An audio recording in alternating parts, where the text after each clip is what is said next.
ආයිබෝවන් දුවේ පුතේ. අද මම ඔයාලට කියලා දෙනවා අඟුල්මාල් දමනයේ කතාවේ ලකුණු 15ක් ගන්න පුළුවන් රචනා ප්‍රශ්නයක් ලියන හැටි. රචනා ප්‍රශ්නේ ලියා ගන්න ඔයාලා.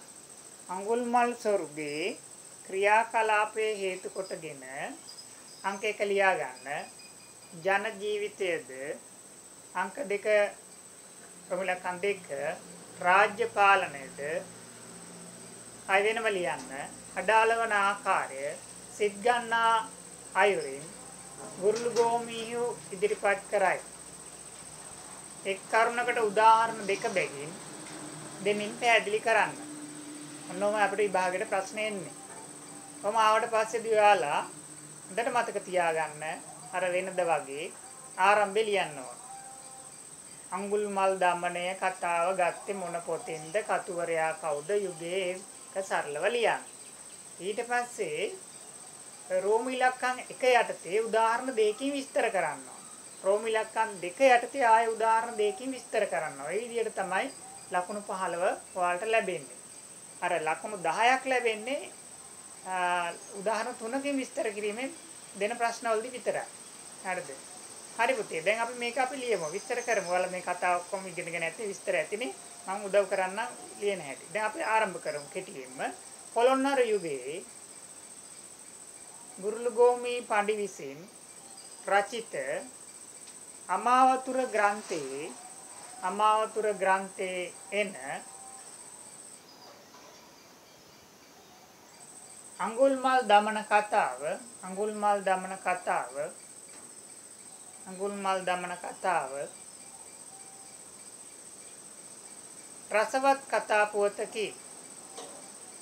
රසවත් කතා පුවතකි.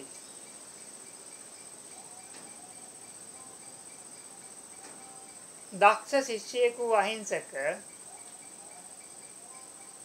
අඟුලිමාලයෙකු බවට පත්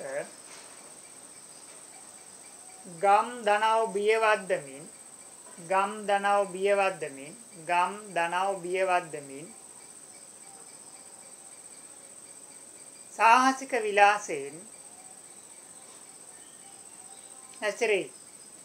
සාහසික විලාසයෙන් හැසිරේ. හරි.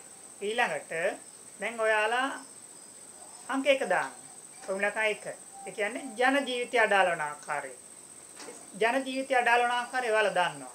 ජන ජීවිතය අඩාල වෙන්නේ මේ අඟුලිමාල් තෙරුන් මහා වනාන්තරයට වැදුනා. වනාන්තරයේ මුල ඉන්නෝ, මැද ඉන්නෝ, අග ඉන්නෝ, මිනිසුන් මරනවා. මිනිසුන් එදා ජීවත් වුණේ වනයේත් එක්ක. වනයේට යන්න කිසිම කෙනෙකුට බෑ දැන්. වනාන්තරයේ මුල මැද අග ඉන්න අඟුලිමාල ඉඳගෙන මරලා ඇඟිලි කපා ගන්නවා. නොඑක් විනාශයන් කරනවා. ඒ නිසා මිනිස්සු දැන් වනාන්තරයට යන්නේ දර ටිකක් කඩා ගන්න, පළ ටික නෙලා ගන්න කිසිම දෙයකට වනාන්තරයට යන්නේ නැහැ. මේ බව අපි කියමු. හරිද? දෙකට එන්න. අංක 1 දාලා ලියන්න පුතේ. අඟුලිමාල ගුරු භක්තියෙන් යුක්තව ඉජිනේහි දක්ෂ ශිෂ්‍යයෙකි. එහෙත් අභූත චෝදනාවක් නිසා ගුරුතුමාගේ බසට අවනත වීමට ඔහුට සිදු විය. ශිල්පයට උපහාර පිණිස මිනිසුන් දහසක් මරන්නට නියම විය.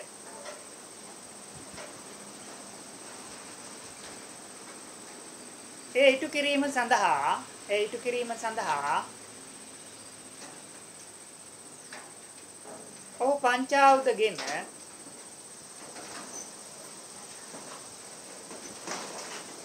වනයට ප්‍රවේශ වන්නේ සාහසික වේශයෙනි. හරිද පුතේ?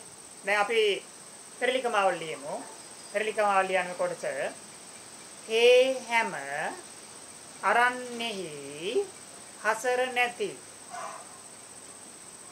හැම අරන්නේහි හසර නැති දරපලා සඳහා වල් යන්නු නැති දරපලා සඳහා වල් යන්නු නැති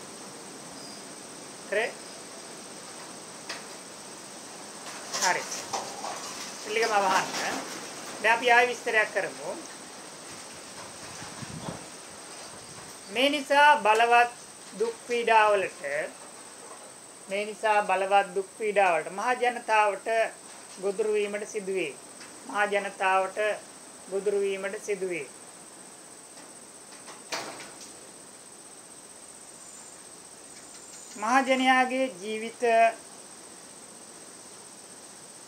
මහජනයාගේ ජීවිත අකාලේ විනාශ වන්නට විය එදිනෙදා කටයුතු කර ගැනීමේ හැකියාවක් නැත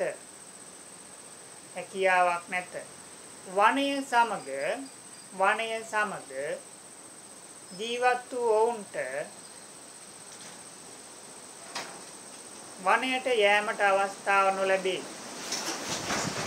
වනයට යෑමට අවස්ථාව නොලැබුණි කියලා ඉවරයි. හරි පුතේ, right. අපි ඉක්මන් කරමු වෙලාවත් එක්ක කාලය කළමනා කරගන්න ඕන ඔයාලා. හොඳද? විනාඩි 20කින් 25කින් වගේ ලියන්න උත්සාහයක් දරන්න මේ විනාඩි ලකුණු 15 ප්‍රශ්නේ. හරි දැන් ආයෙ පෙරලිකම වල ලියන්න පුතා. පෙරලිකම වලට එන්න. රෑ ගමට වැද පයින් පැහැර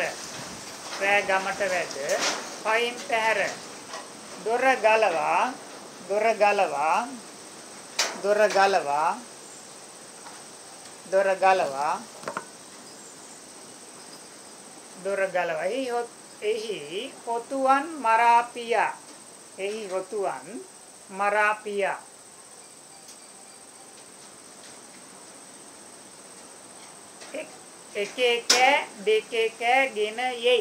එකේ කෑ දෙකේ කෑ ගෙන යයි දැන් පිළිකම ආයෙ වහන්න දැන් පුතේ ආයෙ විස්තර කරමු අය අපි ලියන්නේ මොකක්ද දැන් ජන ජීවිතය අඩාල වීම පිළිබඳ හොඳද මිනිසුන්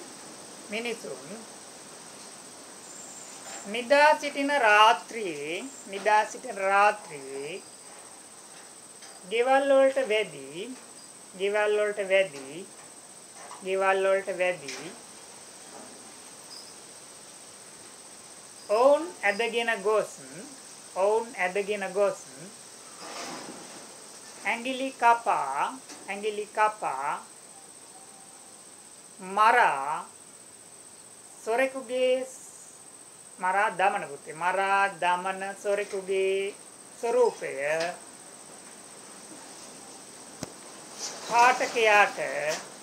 පාඨකයාට මවා පෑමට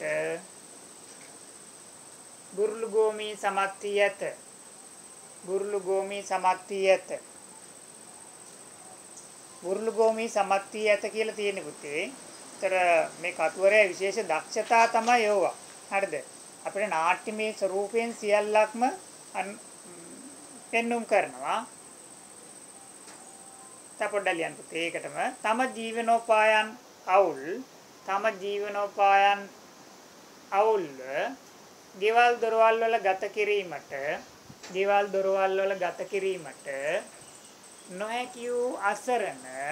නොහැකි වූ අසරණ ජනයා රාජාංගණයට රැස්ස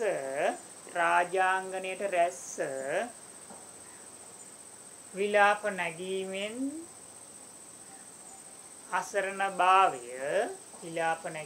අසරණභාවය ප්‍රකාශ කරයි පුතාලට මතකයිනේ නේද? කොසල් රජතුමා රාජාංගණයට ඔක්කොම එකතු වුණානේ. වනාන්තරේ ගම් නියම් ගම් ජනපද සියල්ලගෙම ජනයා ආවනේ. මතකයිනේ. හරිද? ඒකනේ උනේ. රයිට්. ඔන්න දැන් පුතේ එතකොට අපි දැන් මේ කිව්වේ ජන ජීවිතය අඩාල වන ආකාරය. හරිද?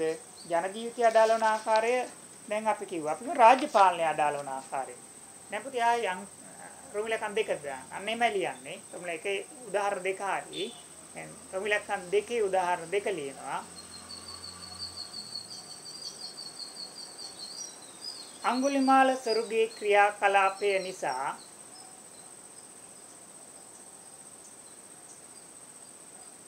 සොරුගේ ක්‍රියාකලාපය නිසා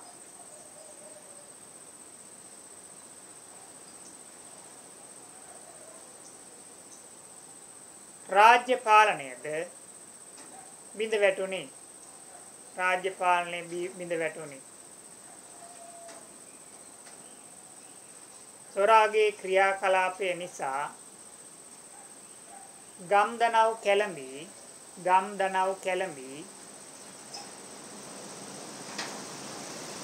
ජන ජීවිතයේ අඩාල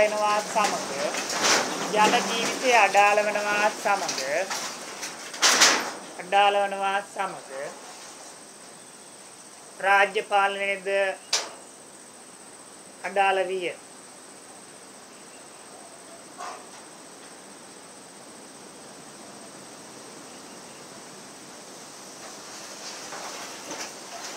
මහජනතාව තම අසරණ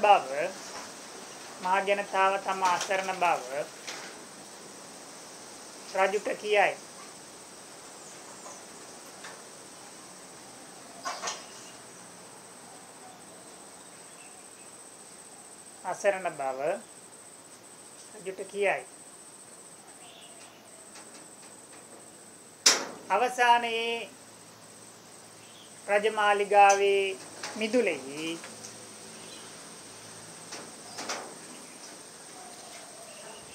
ජනතාව එක් රැස් වේ. උසාවිගල පෙරලිකම ලියන්න. තුන් යොජනක් තැන්හි මිනිසුන් ගෙපියා දරුවන් අතැගෙන ගොස් සවැත් නුවර වටා කඳවුරු බැඳ රාජාංගනයේ රැස් මහරජතාගේ රට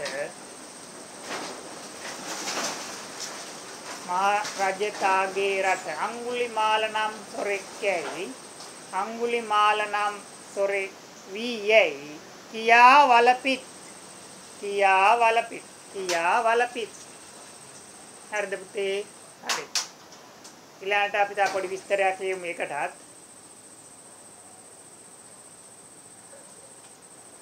මෙසේ රාජාංගනයේ රැස් වූ ජනතාවගේ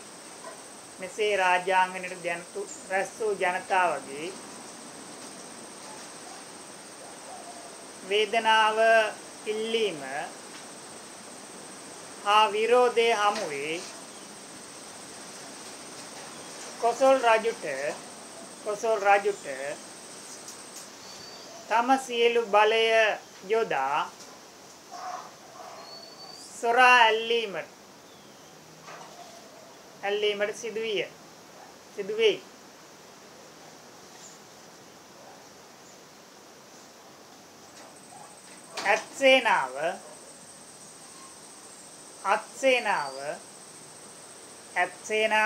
අස්සේනාව ඇතුන් අසුන් හොඳද?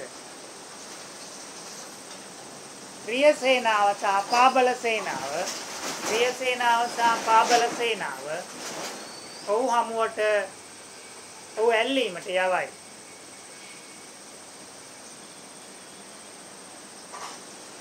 පෙළිකමාව ලියන්න පුතා. ඔහු අතැනියෙන් තිර කොට ගන්නේ යැයි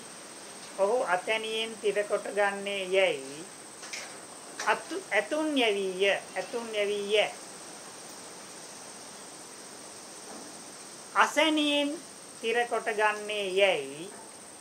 අසැනියෙන් තිර කොට ගන්නේ යැයි අසුන් යැවීය.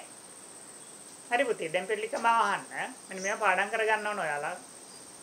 මෙසේ සියලු බලය යොදා, දැන් විස්තර කරන වෙනම, මෙසේ සියලු බලය යොදා සොරා වට කරගත් විට මම අඟුල්මල් මී කියූ සැනින් මුළු මහත් සේනාව බිය වැද පසු නොබලා දිවීමෙන් පසු නොබලා දුවයි කියලා. පසු නොබලා දුවයි. මෙමගින් රාජ්‍ය පාලනයේද ක්‍රමෙන් බිඳ වැටෙන බව පෙන්වා දෙයි. අපොඩ්ඩක් ලියමු පුතා. අවසානයේ කොසල් රජතුමාද අඟුලිමාල ඇල්ලීම සඳහා වනාන්තරයට චතුරාංගනී සේනාව සමග ගමන් කරයි. හරිද පුතේ? ඔය ටික ප්‍රමාණවත් ඔයාලගේ ලකුණු 15 ගන්න ප්‍රශ්නෙට. හරිද? ඔය විදිහට විචාර ප්‍රශ්නයකට සම්බන්ධ වෙන්න පුතේ. දැන් ඕක වගේ ප්‍රශ්න ලියලා පුරුදු වෙන්න ඔයාලා ලකුණු 15 ගන්න. මම තවත් වීඩියෝ වලින් ඔයාලට විස්තර කරන අනිකුත් පාඩමුත් බලන්න පුතේ. හොඳද? එතකොට අවසන් කරුවේ නෑනේ පුතේ ඕක. ඊට දියම් පුතේ ලියන ආයේ ඊට කරුණු අනුව පැහැදිලි වන්නේ.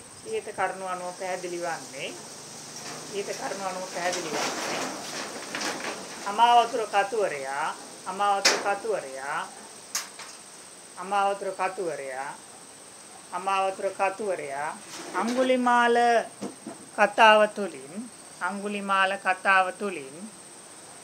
අඟුලිමාල කතාව තුලින්